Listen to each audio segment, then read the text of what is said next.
Olá, sejam bem-vindos a mais um Saúde e Consciência. Eu sou Geisa Guiar e hoje nós iremos falar sobre o desenvolvimento infantil, sobre o período que compreende essa fase, os impactos sobre a vida de cada indivíduo e a influência nas habilidades cognitivas, sociais e também emocionais. E para falar sobre o assunto, eu estou com a professora Cláudia Lindgren, do Departamento de Pediatria da Faculdade de Medicina da UFMG. Seja muito bem-vinda, professora. Muito obrigada pelo convite. Gostaria de iniciar o nosso programa, professora, perguntando sobre o que é o desenvolvimento e se existe um período que abrange essa fase. O desenvolvimento infantil, ele, na verdade, é um processo longo de aquisição de habilidades que vão permitir que o indivíduo alcance autonomia e se insira na sociedade plenamente. Esse processo de aprendizagem, né, ele dura a vida toda, né? Então, a gente sabe que, inclusive, os adultos, os idosos vão ser capazes de aprender e desenvolver determinadas habilidades. O que vai modificar um pouco em relação ao desenvolvimento infantil é exatamente a velocidade e a quantidade de habilidades que são necessárias até que essa criança finalmente alcance essa autonomia e seja capaz de se cuidar. É sempre bom a gente lembrar que o bebê humano, né, é a espécie que nasce com maior dependência do adulto. Então, no início, praticamente tudo ele precisa aprender para aos poucos ir sendo capaz de cuidar de si próprio, né, de se inserir na sociedade. A gente chama de desenvolvimento infantil mais ou menos o período que vai desde o nascimento até os 10, 12 anos, que quando a criança entra na puberdade, na adolescência, ela também continua se desenvolvendo, mas aí a gente já não chama de desenvolvimento infantil. E existem 2 períodos, né, muito importantes, que a gente chama de primeira infância, que vai até os 6 anos de idade, e a primeiríssima infância, os famosos 1000 dias, né, em que a gente sabe que desde a gestação até o segundo ano de vida, até os 2 anos, essa criança vai ter um volume de aprendizados, de ganhos, de aquisição de habilidades absurdo, né. A gente sabe hoje que até os 2 anos, a criança forma mais de 1 milhão de conexões neuronais novas por segundo. Então é uma velocidade estrondosa se a gente comparar com as outras fases da vida, por isso que essa fase é tão importante da gente estar conversando. Professora, existe diferença entre meninos e meninas em relação ao desenvolvimento infantil? Essa pergunta é ótima, né, e a gente fica doida para receber uma resposta de que sim, as mulheres são melhores, mas não. Na prática, o que a gente na teoria, isso não é verdade, né, o cérebro do bebê feminino e masculino nascem com as mesmas características, mas a gente sabe que todas as influências culturais, sociais, os estímulos que as meninas recebem, eles são muito diferentes dos meninos. Isso acaba por determinar um ganho mais rápido ou mais devagar em algumas habilidades para menino e mais rápido ou mais devagar para os meninos, né? A gente sempre cita a questão da linguagem, que nas meninas tem um desenvolvimento bem mais rápido e acelerado que nos meninos. E, por outro lado, os meninos com as aquisições motoras, que, de modo geral, são melhores do que o das meninas no início da vida. Tudo isso é teórico, é matemático, é estatístico, é baseado em médias, mas a gente sabe que tudo que a criança vivencia nesse período vai modificar o curso dessas aquisições, né? Então, a gente pode imaginar, por exemplo, que se uma menina desenvolve, é estimulada, por exemplo, a cantar, a falar mais, a se expressar mais, isso vai favorecer outras habilidades ao longo da vida. A mesma coisa para os meninos, né? A gente sempre brinca que o orgulho do pai é o menino chutar uma bola, mas não necessariamente para as meninas. Isso vem mudando, mas ainda é basicamente um processo cultural, muito mais do que biológico, do que de estrutura de cérebro, de capacidade de desenvolver essas habilidades. Professora, genética, ambiente e estímulos, eles podem interferir no desenvolvimento? De fato, são os fatores que interferem, né? A gente costuma dizer que os fatores que ajudam ou atrapalham o desenvolvimento da criança poderiam ser divididos em fatores biológicos, que é para além da genética, né? Tem a ver, por exemplo, com as condições de gestação, de parto, de alimentação, de nutrição, todos esses fatores que são ligados ao desenvolvimento corporal da criança, eles podem, de alguma forma, afetar, sim, o desenvolvimento dela. Mas, para além disso, né, o ambiente, né? Então, o ambiente a gente vai aí englobar desde as relações que essa criança estabelece desde o início da vida com seus cuidadores, com a rede de apoio, a rede familiar, o ambiente, a comunidade onde ela está, né? Então, a gente pode pensar aqui a exposição à violência, a exposição à pobreza, são fatores ambientais que podem modificar, né? Mas também a gente pode falar, por exemplo, no acesso aos serviços de saúde, de educação, a qualidade desses serviços, a oportunidade de acessar esses serviços, a poluição ambiental, o contato com a natureza, tudo isso vai ser englobado dentro dos fatores ambientais. E tanto podem modificar para mais, para o melhor, como para o pior, né? Então, esse equilíbrio entre esses fatores, ele é determinante, é uma equação muito complexa, né? A gente fala que o desenvolvimento ele é multideterminado, porque a gente não consegue, de antemão, prever o resultado final do equilíbrio entre esses fatores ambientais e biológicos, positivos e negativos, né? Então, essa matemática que envolve tudo isso é que vai determinar o resultado final do desenvolvimento dessa criança. Professora, tem pais que dizem que os filhos demoram a andar e às vezes sai correndo de uma vez, do nada, né? Isso demora para acontecer? Existem habilidades ou comportamentos que a maioria das crianças atingem em idades determinadas e que podem ser caracterizados como marcos de desenvolvimento infantil? Sim, isso é bem importante, né? Porque a gente ouve com frequência essa fala, né? Ah, deixa ele, né? Cada criança tem seu tempo, né? E, na verdade, a gente tem sim algumas habilidades que são esperadas de serem adquiridas num determinado momento. E esse processo é um processo de construção, né? Eu gosto sempre de comparar com a construção de uma casa. Você precisa de um alicerce para depois subir as paredes, para depois ter um telhado. Você não consegue pôr um telhado sem ter parede, né?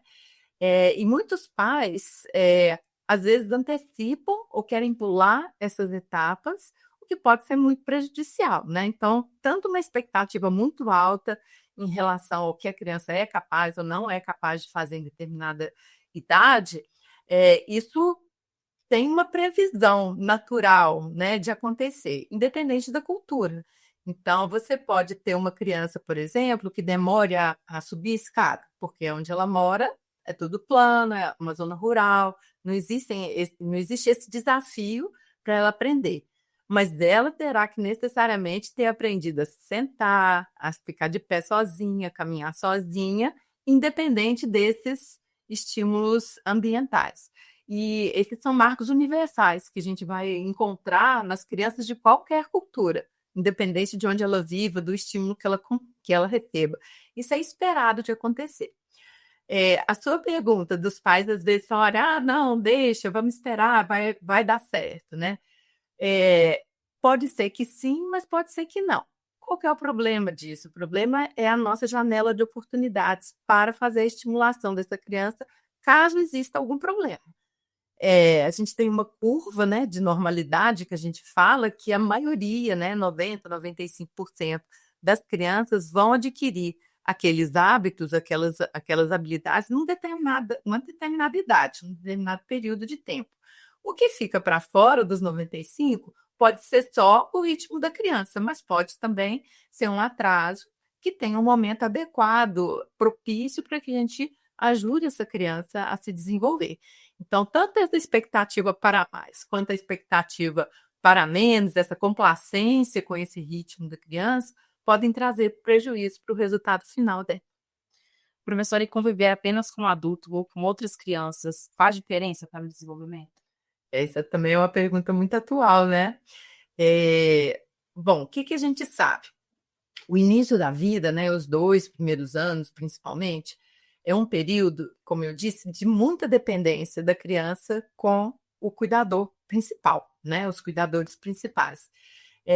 Nesse período, é muito importante o estabelecimento dessa relação um para um, em que existe um cuidador, existe um adulto que reconhece as necessidades dessa criança, vai atender adequadamente a essa criança, e isso vai gerar o que a gente chama de apego seguro, né? Quando a gente fala nisso, o exemplo mais clássico é a alimentação, né? A criança está com fome, o cuidador reconhece esses sinais que ela dá, atende e ela se sente confortável. E isso estabelece o vínculo e o apego dessa criança com esse cuidador. Então, no início da vida, essa relação um para um ela é muito importante. À medida que a criança cresce com esse apego seguro, ela aprende a confiar também nos outros humanos que estão ali em volta, outros cuidadores, a família estendida, amigos e tudo mais, inclusive outras crianças. E isso a gente já está falando ali pelos 3 anos, quando ela tem capacidade de se separar desse cuidador principal, primário, e estabelecer essas relações com outros humanos. Então, nessa hora, as crianças, outras crianças, elas são interessantíssimas, né? Porque, diferentemente do adulto, essa criança, ela não vai fazer a leitura da necessidade da criança, da outra criança. Elas precisam entrar numa sincronia de brincar, de se relacionar, sem que um seja mais capaz do que o outro de reconhecer o que está acontecendo ali. Então, essa hora é muito boa. Isso é o cenário ideal, né? Só que a gente sabe que a nossa vida atual, contemporânea, já não permite tanto que isso aconteça, né? A gente poderia falar, idealmente, que essa criança ficasse em casa até 2 anos, que depois disso ela começasse a ser introduzida com outras pessoas. Mas a gente sabe que as condições objetivas de vida, né, das famílias já não permite isso, né? Seja pelas condições financeiras, seja pela falta de rede de apoio, seja pela falta de recursos mesmo, né? De fazer os estímulos adequados para a criança. Então, o que a gente vai ver é que cada vez mais as crianças têm ido precocemente ou precisam ir precocemente para as escolinhas e para as creches. É difícil a gente falar que isso é ruim ou bom, né? Porque, de novo, é uma equação ali que vai depender da qualidade dessa escola, da quantidade de cuidadores que consegue atender essa criança pequena, né? Da qualidade da formação desses cuidadores, das possibilidades de brincar livre, de ter uma atenção mais individualizada. Então, vai depender. Mas o que é mais importante, eu acho, é que a gente precisa apoiar essas decisões, sabe, dos cuidadores, porque elas nem sempre são fáceis e às vezes são necessidades. Então, se você pensar que uma criança vai ficar em casa, talvez com um cuidador terceirizado, que essa criança vai ficar muito tempo na televisão, muito tempo sem um estímulo adequado, talvez estar numa escola seja melhor, né? Por outro lado, você pode ter escolas com uma qualidade tão precária que isso acaba sendo prejudicial para o desenvolvimento da criança. Então, de novo, a nossa equação matemática aqui é muito complexa e essas decisões vão depender do caso a caso realmente. Como o SUS pode contribuir para o acompanhamento do desenvolvimento infantil e qual é o papel das unidades básicas de saúde, os famosos postos, né, nesse processo? É total, né? Primeiro, para dizer que é um direito de todas as crianças ter esse desenvolvimento integral. Então, só por isso já passa a ser responsabilidade do Estado, né? Favorecer que esse desenvolvimento aconteça. No Brasil, desde 2015, né, nós temos a Política Nacional de Atenção Integral à Saúde da Criança, que prevê no eixo 3 que as equipes de saúde, a atenção primária é a responsável, né, pela promoção do desenvolvimento infantil, baseado nas orientações que a gente tem na caderneta da criança e visando não só o desenvolvimento, mas também o apoio às famílias para o fortalecimento do vínculo. Então, isso é uma política pública no Brasil, desde a década de 80, e isso já está como uma das ações básicas de saúde. E no início, né, a gente tinha uma preocupação muito grande com as questões de sobrevivência da criança, e isso hoje, graças a Deus, nós já superamos, mas temos uma questão que eu considero que é uma emergência de saúde pública, né? Que é cuidar do desenvolvimento saudável dessas crianças diante de tantas ameaças, né, que a gente vê aí na nossa cultura. Então, o papel da atenção primária, dos centros de saúde, das unidades básicas de saúde, ele é primordial, ele é central. É ali em que as famílias vão ter o primeiro acesso com os profissionais e é ali onde a gente tem as melhores oportunidades para poder tanto fortalecer esse vínculo quanto ajudar as crianças a se desenvolver. Professora, como que o pediatra ou o enfermeiro da UBS pode ajudar os pais a entender melhor o que é esperado de cada fase e como que o acompanhamento nas consultas de rotina ajuda nesse processo de desenvolvimento? E também quais são os desafios dos profissionais de saúde para promover o desenvolvimento infantil? É muito bom pensar sobre isso, né? Porque a gente tem um conceito, Geisa, de que todos os profissionais que lidam diretamente com a criança têm essa responsabilidade, não só os pediatras e os enfermeiros. E a gente entende o cuidado na atenção primária como um cuidado compartilhado.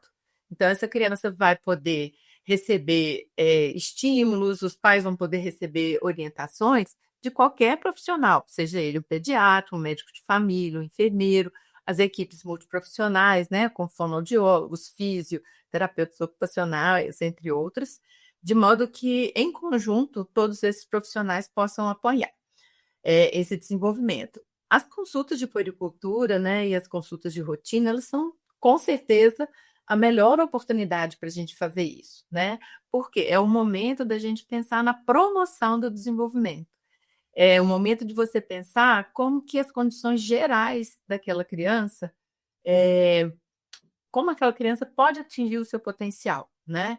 É também um momento em que os pais talvez não estejam preocupados com outras questões, né, de saúde, de adoecimento, e estejam mais, então, abertos a receber essas orientações. Então, a gente deve, de fato, priorizar, né, e valorizar muito esse trabalho de promoção do desenvolvimento. Para além dessa promoção, né, os profissionais da atenção primária também têm um papel primordial da identificação precoce das crianças que não estão indo bem, né? Isso tem a ver um pouco com aquela sua pergunta, né?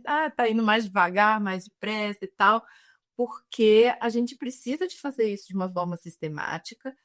Não podemos pensar que isto implica em diagnóstico, isso é uma vigilância e significa monitorar, acompanhar e atuar rapidamente diante de possíveis problemas, né? Então, muitos profissionais, inclusive pais, às vezes ficam preocupados. Isso aqui é um diagnóstico? Não, não é. Isso aqui é a gente ficar de olho para que qualquer desvio daquela normalidade que a gente falou possa ser detectado e a gente consiga atuar nessa famosa janela de oportunidade, né? Então, fazer a vigilância do desenvolvimento, identificar precocemente esses atrasos também é uma atribuição dos profissionais que atuam na atenção primária. Agora, de novo, não é fácil, né?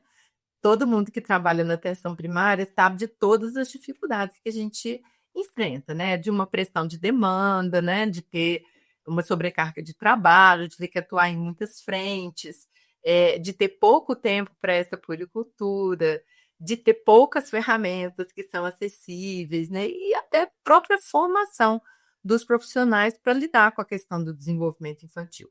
Então, nesse sentido, né, a gente está assim, bastante satisfeito de estar participando de uma iniciativa do Ministério da Saúde de formação em larga escala dos profissionais da atenção primária no desenvolvimento infantil.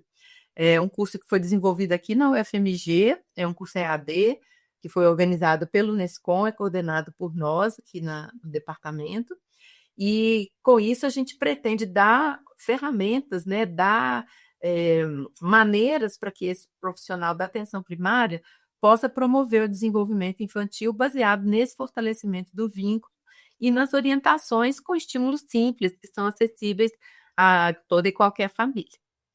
Professora, a senhora falou em ferramentas, a caderneta da criança é uma ferramenta muito importante, né? Mas nem sempre ela é bem utilizada. O que os pais devem observar nela, além das vacinas? O além das vacinas é ótimo, porque todo mundo só lembra da caderneta na hora de levar o menino para vacinar, né?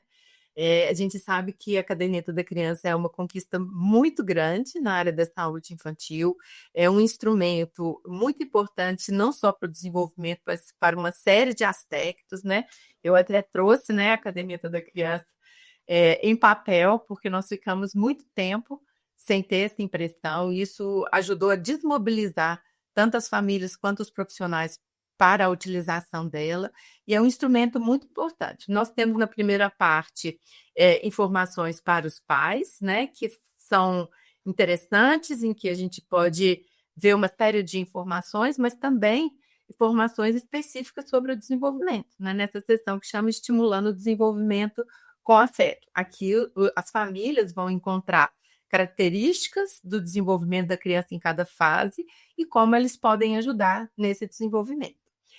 E, para além disso, nós temos uma segunda parte que é voltada para os profissionais, que infelizmente também é muito subutilizada, em que a gente vai poder fazer a vigilância do desenvolvimento infantil a partir daquela normalidade que a gente comentou, né? Então, para cada idade, a gente tem aqui marcos que são esperados em cada idade, que são na área da linguagem, na área motora, na área cognitiva, e que, além disso, chama atenção para fatores de risco biológicos e ambientais que possam estar acontecendo, além de possíveis alterações fenotípicas que poderiam indicar síndromes, né?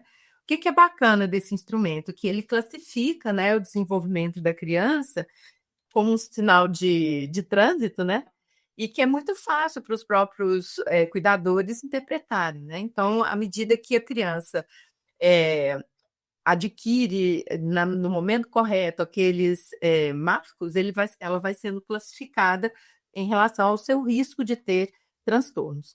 Na última edição da caderneta, a gente também tem o MChat, que é um instrumento para triagem, né? Não é diagnóstico, é bom frisar para todo mundo, que é só um instrumento que identifica sinais de transtorno do espectro autista. Isso é importante para os profissionais e também para as famílias, porque diante de alterações do desenvolvimento global com esse outro instrumento ou presença de sinais sugestivos dos transtornos do espectro autista, essa criança pode ser rapidamente encaminhada e receber os cuidados que ela precisa, sem necessariamente a gente estar preocupado em dar um diagnóstico para ela. O mais importante é que ela receba os estímulos que ela precisa, no tempo oportuno. Professora, se ela é tão importante, por que ela é tão pouco utilizada? Pois é, existem vários fatores, sabe, Geisa? Acho que um pouco tem a ver com a pouca utilização, pouca valorização que os próprios profissionais fazem desse instrumento, porque ele é um instrumento de comunicação do profissional com a família e da família com outros profissionais que ela acessa, seja na educação, quando ela vai em um hospital e tudo mais. Eu acho que o grande tempo que nós ficamos sem ter a caderneta física também contribuiu para isso, né? E para tentar superar essa questão, o Ministério da Saúde lançou esse ano a caderneta da criança digital, que foi uma grande conquista, porque não tem mais essa desculpa, né, de não lembrei de trazer a caderneta, porque todo mundo hoje vai para uma consulta com o seu celular na mão. O que a caderneta digital faz, que é muito importante? Tudo que o profissional registra no SUS, no sistema eletrônico do SUS, vai para a caderneta da criança. Então, ao mesmo tempo que essa comunicação do profissional com a família melhora, porque os dados já são importados automaticamente para o dispositivo, ao mesmo tempo não tem mais a desculpa de não levar. E para os pais, ele vai ter sempre na mão ali as informações de peso, de crescimento, de desenvolvimento e todas as outras informações de vacina, tudo que a gente tem na caderneta física também vai estar disponível, já está, né, disponível na caderneta digital. Professora, a senhora poderia comentar um pouquinho sobre o aplicativo TED, que ele é desenvolvido aqui na faculdade? Sim.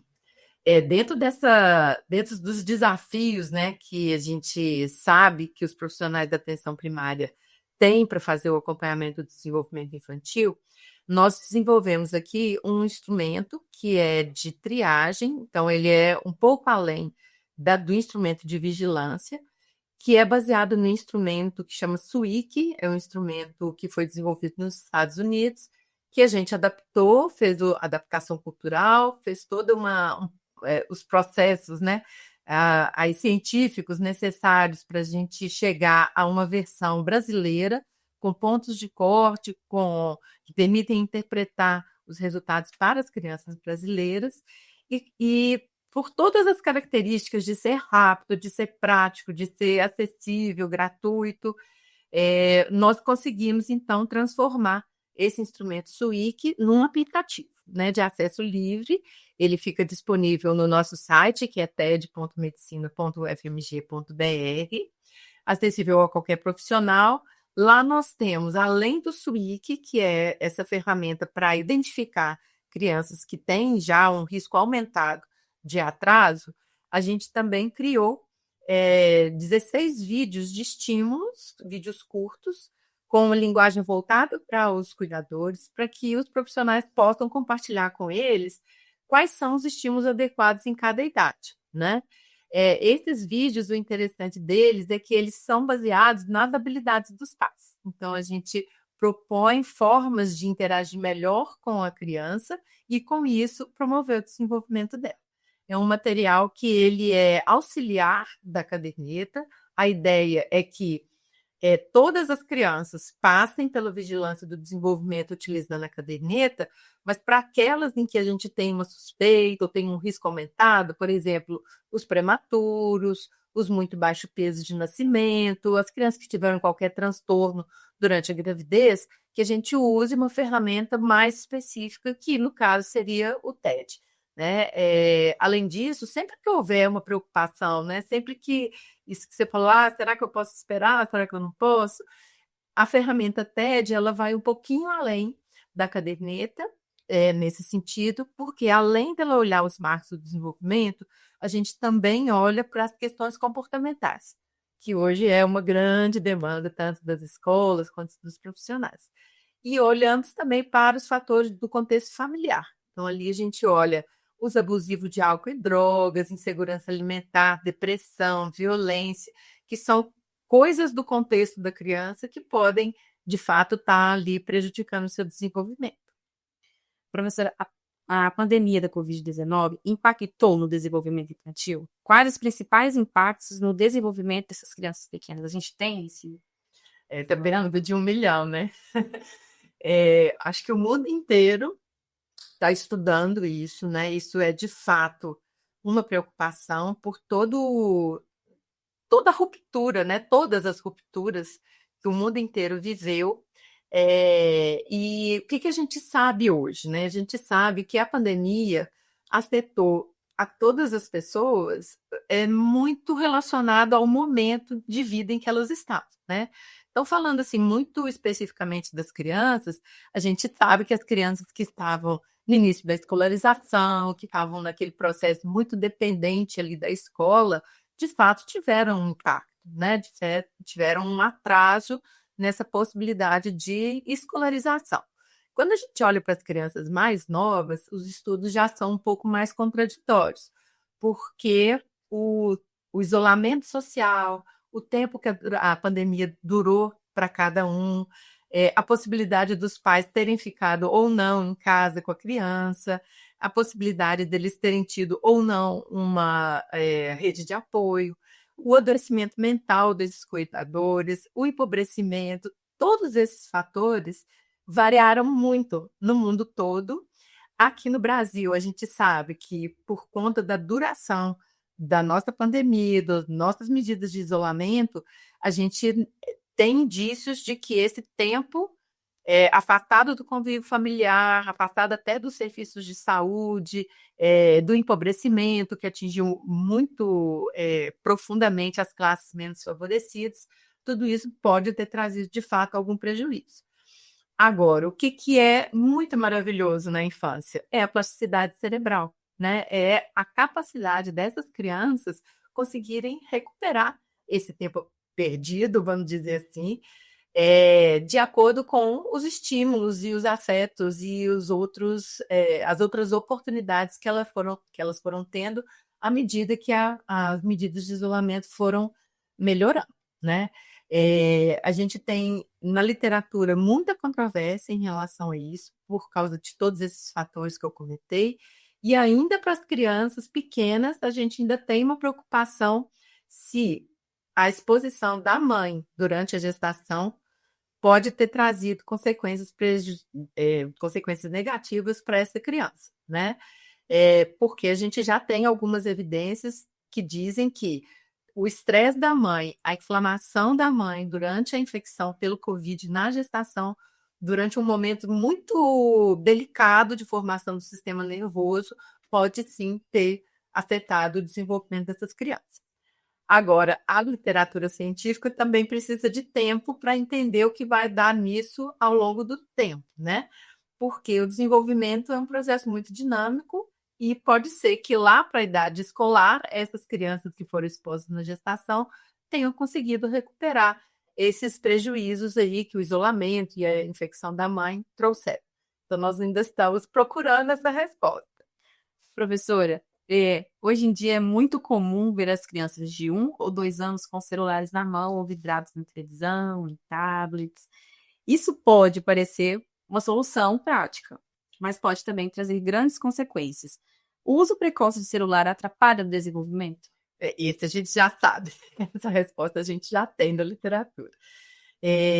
De fato, assim, a pandemia ela intensificou muito o uso de telas, né? Até porque os próprios pais também passaram a utilizar muito intensivamente essas telas, mas a literatura hoje é muito clara em dizer que antes de 2 anos não há qualquer benefício da criança usar as telas, qualquer tela, porque é exatamente essa fase de necessidade de interação, essa necessidade de reconhecer o ambiente, de conhecer os estímulos, de ter outras oportunidades que as telas nunca vão conseguir propiciar, né? Por outro lado, né, a gente vê que muitas vezes os pais usam essas telas exatamente por causa de uma dificuldade de compreender outras formas de entreter e ajudar a criança a se regular. E isso vai postergando esse processo de regulação emocional que deve acontecer a partir do início da vida, né, da infância, e que, na medida em que a criança se acalma com aquela tela, ela também vai perdendo essa capacidade de regular os seus sentimentos, de ter frustração, de ter paciência, de saber esperar, de buscar soluções, né? Hoje a gente brinca que, assim, que é muito importante que a criança tenha o ócio, que ela tenha o tédio, porque é no tédio que ela vai achar uma solução criativa para sair daquela situação. Na medida que ela está o tempo inteiro interagindo com uma tela, essa sensação não acontece. Então, a gente já sabe na ciência hoje, né, de que isso vai trazer prejuízos ao longo do tempo. Por outro lado, nós estamos numa sociedade que é conectada, né? Então, a gente sempre faz uma recomendação de que antes de 2 anos é nada mesmo de tela. E aí, quando a gente fala nada, a gente também fala da exposição da criança aos pais usando tela, porque ela aprende por modelo. Então, eu falo, não, você não usa a tela, mas eu estou brincando com você e usando a tela. Então, hoje a gente chama isso de parentalidade distraída, e a gente sabe que isso é um tipo de negligência, porque não oferece para a criança toda aquela atenção que ela precisaria ter naquele momento. A gente está lá com as notificações, a gente está escutando, pensando o que deu no trabalho, o que deu na família, o que deu não sei, e você está fisicamente com a criança, mas não emocionalmente interagindo com ela. Então, quando a gente fala zero tela, é também zero modelo de usar a tela. Depois dos 2 anos, a gente já aceita até 1 hora de uso de telas, nunca sozinho, de preferência nunca com o celular e de preferência sempre com a interação com os pais. Então, a gente vai falar de usar joguinhos, de usar historinhas, que possa o cuidador interagir com a criança durante essa 1 hora. Mas no máximo, né? O que a gente vai vendo? À medida que a criança aprende a explorar o ambiente, a natureza, outras brincadeiras, as coisas de casa, ela vai ficando menos dependente dessa tela. E é muito importante que a gente ofereça essas oportunidades, porque não basta falar, não, não vai usar a tela. A gente tem que dar outras alternativas, porque ela tem essa necessidade constante, permanente, né, de aprendizagem. Professora, crianças de famílias em situação de vulnerabilidade têm mais risco de atrasos? E por quê? Pois é, infelizmente, né, a gente tem inúmeras evidências na ciência de que a pobreza, as desigualdades, né, a gente vai falar de todas as desigualdades, não só da questão econômica, mas também a questão racial, as comunidades originárias, né? Todas essas desigualdades vão levar possivelmente a resultados diferentes no final do processo de desenvolvimento infantil. Voltando àquele raciocínio inicial da equação matemática, né, isso não é um determinismo.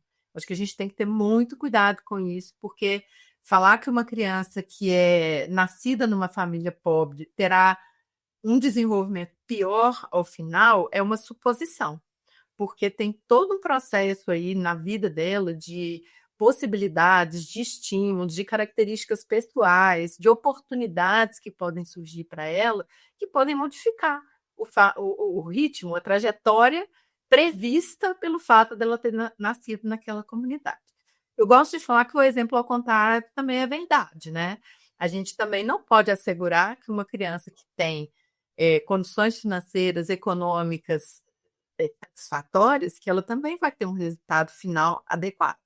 De novo, imagina essa criança que fica horas e horas numa tela, que os pais estão boa parte do tempo ausentes pelas questões de trabalho, ou que ela não tem oportunidades de interagir com outras famílias, pode ser que ela também não tenha um resultado tão favorável. Se isso fosse assim totalmente determinado, a gente não deveria ter, por exemplo, crianças deprimidas, ansiosas nas classes altas, e a gente tem. Né? Então, acho que entender essa vulnerabilidade ela é importante, porque a gente precisa combater essas desigualdades, dando a essas crianças mais oportunidades, priorizando nas políticas públicas, mas a gente também não pode ser determinista de dizer que isso vai impedir que ela alcance, né, uma vida social, familiar satisfatória ao longo da vida. Isso a senhora citou as políticas públicas, eu ia perguntar exatamente isso. O que pode ser feito dentro das políticas públicas para poder minimizar esse...